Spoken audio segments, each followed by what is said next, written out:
कथा सुनाएंगे। तो चलिए दोस्तों, कहानी को शुरू करते हैं।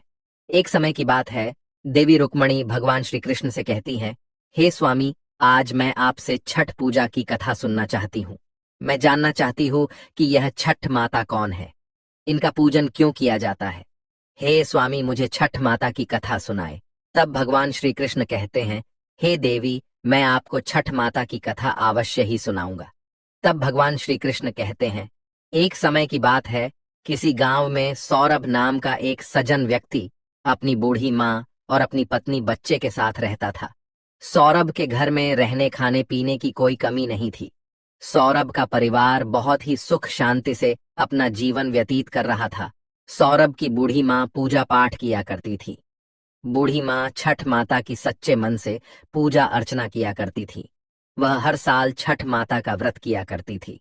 सौरभ की माँ को जितना ज्यादा पूजा पाठ में विश्वास था, उतना सौरभ की पत्नी पूजा पाठ में विश्वास नहीं रखती थी। उसका मानना था कि यह व्रत, पूजा पाठ बस फालतू का खर्च और समय नष्ट करना होता है। परंतु सौरभ की माँ छठ पूजा में बहुत आस्था रखती थी। बुढ़िया बहुत ही सादे ख्यालात वाली थी।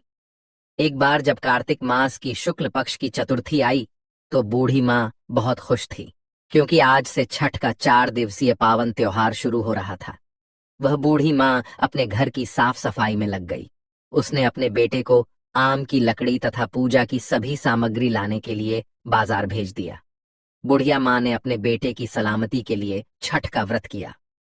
सौरभ की माँ ने अपनी बहू से भी छठ माता का व्रत करने को कहा। तब बहू कहने लगी, ये सब बेकार की बातें हैं, मुझे इन सब में कोई विश्वास नहीं, इससे क्या होगा। तब सौरभ की माँ अपनी बहू को छठ माता की महिमा बताते हुए एक पौराणिक कथा सुनाती है। वह बोली, बेटा, बहुत समय पहले की बात है। प्रियव्रत नाम के एक प्रसिद्ध राजा थे। उनके पिता का नाम था स्वयंभू मनु। प्रियव्रत बहुत सदाचारी और धार्मिक प्रवृत्ति के मनुष्य थे। विवाह के कई वर्षों के बाद भी जब उन्हें कोई संतान नहीं हुई, तब आर्षि कश्यप ने उन्हें पुत्रेष्टि यज्ञ कराने की सलाह दी। राजा प्रियव्रत ने पूरे विधि विधान के साथ पुत्रेष्टि यज्ञ का अनुष्ठान किया। पुत्रेष्टि यज्ञ के प्रभाव से प्रियव्रत की पत्नी ने स्वर्ण के समान सुंदर एक पुत्र को जन्म दिया, परंतु वह पुत्र मरा हुआ पैदा हुआ। राजा प्रियव्रत उस मृत बालक को लेकर श्मशान में गए और उस एकांत भूमि में पुत्र को छाती से चिपकाकर बिलख बिलख कर रोने लगे। इतने में वहां पर एक दिव्य विमान दिखाई दिया। शुद्ध स्फटिक मणि के समान चमकने वाला वह विमान अमूल्य रत्नों से बना था। उस विमान पर बैठी हुई मन को मोह लेने वाली एक परम सुंदरी देवी को राजा प्रियव्रत ने देखा। उस देवी को देखकर राजा ने बालक को भूमि पर रख दिया और बड़े आदर के साथ देवी की स्तुति की। वह देवी स्कंद भगवान की प्रिय पत्नी षष्ठी देवी थी। उनका शांत विग्रह ग्रीष्मकालीन सूर्य के समान चमचमा रहा था। उन्हें प्रसन्न देखकर राजा ने पूछा, हे देवी, तुम कौन हो। राजा प्रियव्रत की बात सुनकर देवी ने उनसे कहा, राजन, भगवती मूल प्रकृति के छठे अंश से प्रकट हुई। मैं देवी षष्ठी हूं और इस संसार में छठ माता के नाम से प्रसिद्ध हूं। इस प्रकार कहकर छठ माता ने उस बालक को उठा लिया और अपने प्रभाव से उसे पुनः जीवित कर दिया। जब राजा ने देखा तो वह स्वर्ण के समान सुंदर प्रभाव वाला बालक हंस रहा था। अभी राजा प्रियव्रत उस बालक की ओर देख ही रहे थे कि छठ माता उस बालक को लेकर आकाश में जाने लगी। यह देखकर राजा के कंठ, होंठ और तालू सूख गए। उन्होंने माता की स्तुति की। तब प्रसन्न हुई। माता ने कहा, तुम सर्वत्र प्रकृति यानी सूर्य, उषा, जल तथा वायु की पूजा करो और स्वयं भी करो। प्रकृति की आराधना से तुम और समस्त संसार वर्ष भर सुखी, स्वस्थ और निरोगी रहेंगे और दीर्घायु को प्राप्त होंगे। तब राजा प्रियव्रत ने सूर्य, उषा, जल, वायु तथा छठ माता का व्रत किया और पूजा की, जिससे प्रसन्न होकर छठ माता ने राजा को उनका पुत्र दे दिया। तब से कार्तिक शुक्ल पक्ष की षष्ठी के अवसर पर सूर्य, उषा, प्रकृति, जल, वायु तथा छठी मैया की पूजा की जाने लगी। तब सौरभ की मां ने अपनी बहू से कहा, बेटी, छठ माता की महिमा तो ऐसी है कि स्वयं भगवान श्री राम तथा सीता माता ने भी छठ का व्रत करके भगवान सूर्यदेव का आशीर्वाद प्राप्त किया था। महाभारत काल में दानवीर कर्ण और पांडव भी छठ का व्रत किया करते थे। यह सब सुनकर वह आधुनिक युग वाली बहू बोली, यह सब मनगढ़ंत कहानियां हैं, मैं इन पर विश्वास नहीं करती।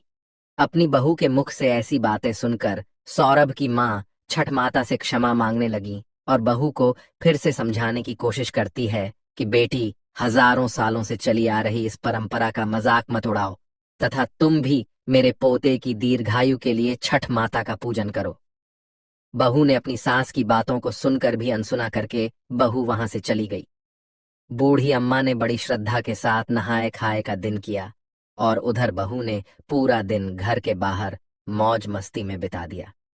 अगले दिन छठ के पर्व का दूसरा दिन यानी कार्तिक मास की शुक्ल पक्ष की पंचमी आई, जिसे खरना या लोहंडा के नाम से जाना जाता है। संध्या काल में जब अम्मा ने बहू को खीर रोटी का प्रसाद दिया तो फिर से बात क्यों कर रही हो, अपने शरीर को कष्ट क्यों दे रही हो, इसका तुम्हें क्या फायदा होगा। यह सुनकर बूढ़ी अम्मा ने बहू को फिर से छठ माता की महिमा समझाने की कोशिश की, परंतु बहू ने उन सभी बातों को अनसुना कर दिया और अपने कमरे में जाकर सो गई।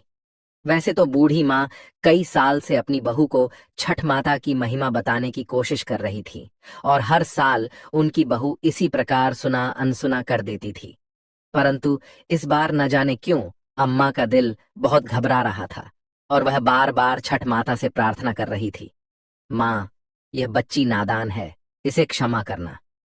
यह आपकी महिमा को नहीं जानती माँ, इसे क्षमा करना। अगले दिन कार्तिक मास की षष्ठी थी। सब लोग पूजा की तैयारी में जुटे थे, परंतु बहू अपने कमरे में सो रही थी। वह बहुत देर से उठी और उठकर बहू ने पास पड़े हुए अपने बेटे को उठाना चाहा, तब बेटे ने जवाब नहीं दिया।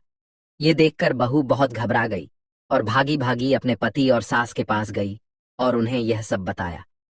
बहू की बात सुनकर बूढ़ी अम्मा और उनका बेटा दौड़े दौड़े कमरे में आ गए और उन्होंने बच्चे को जगाने की कोशिश की, परंतु वह नहीं जगा। फिर वह तीनों बच्चे को लेकर अस्पताल गए। डॉक्टर ने बच्चे की जांच की और देखा कि बालक की तो सांसें ही रुकी हुई हैं। डॉक्टर यह देखकर हैरान हो गए कि इतना छोटा बालक जो बिल्कुल स्वस्थ था ऐसे कैसे जा सकता है, परंतु विधि का विधान और प्रकृति का नियम कहकर डॉक्टर ने अपने हाथ खड़े कर दिए। तब बच्चे के माँ बाप तथा दादी रोते बिलखते बच्चे को लेकर अस्पताल से बाहर आ गए। बूढ़ी अम्मा का दिल तो पहले से ही घबरा रहा था। पोते की सांस चले जाने पर अम्मा की जुबान पर केवल यही शब्द थे, हे छठ माता, क्षमा कर दे, मेरे पोते के शरीर में सांस भर दे। तुम तो पुत्र देने वाली हो, उनका पालन पोषण करने वाली हो, तुम समय से पहले उनके प्राण कैसे ले सकती हो। यदि हमसे कोई भूल हुई है तो हमें क्षमा कर दो। माँ उसी समय कहीं से एक अनजान औरत वहां आ गई और अम्मा की बहू से कहने लगी कि छठी मैया किसी के भी असमय प्राण नहीं लेती। तुमने अवश्य ही कोई ऐसी भूल की है जिससे माता बहुत नाराज हो गई है। आज छठ का पावन पर्व है, पूरी श्रद्धा से छठ माता को याद करो और विधि विधान से माता का व्रत करने का संकल्प करो। तुम्हारा पुत्र अवश्य ही जी उठेगा। शोक में डूबी हुई माँ के लिए यह शब्द उम्मीद की किरण लेकर आए और न जाने कहां से एकदम बहू के अंदर श्रद्धा का संचार कर गए। बहू ने आंखें बंद करके छठ माता को याद किया और विधिपूर्वक छठ का व्रत करने का संकल्प लिया। जैसे ही बहू ने आंखें खोली तो उसने देखा उसका बच्चा आंखें खोलकर हंस रहा है। यह करिश्मा देखकर सब परिवार वाले और डॉक्टर आश्चर्यचकित हो गए। बच्चे को जीवित देखकर जैसे ही बहू ने उस अनजान औरत को धन्यवाद करने के लिए सिर घुमाया तो देखा कि वहां कोई नहीं है। वह समझ गई कि वह साक्षात छठ माता ही थी, जो उसे स्वयं इस व्रत की महिमा का ज्ञान कराने के लिए आई थी। उसके बाद बहू ने बूढ़ी अम्मा के साथ मिलकर पूरी श्रद्धा से पूजा की तैयारी की और शाम को घाट पर जाकर सूर्य देव को संध्या अर्घ्य और अगले दिन उषा अर्घ्य दिया। हे देवी रुक्मणी, जो भी भक्त छठ माता की पूजा सच्चे मन से करता है, देवी माँ उस पे सदैव अपनी कृपया बनाई रखती है। हे देवी रुक्मणी, यह छठ माता का व्रत सभी स्त्रियां अपने परिवार और बच्चों के लिए रखती हैं। जिस प्रकार उस बूढ़ी माँ पर देवी छठ माता की कृपया थी, ठीक वैसे ही देवी छठ माता कभी भी अपने सच्चे भक्तों को निराश नहीं करती हैं। तब देवी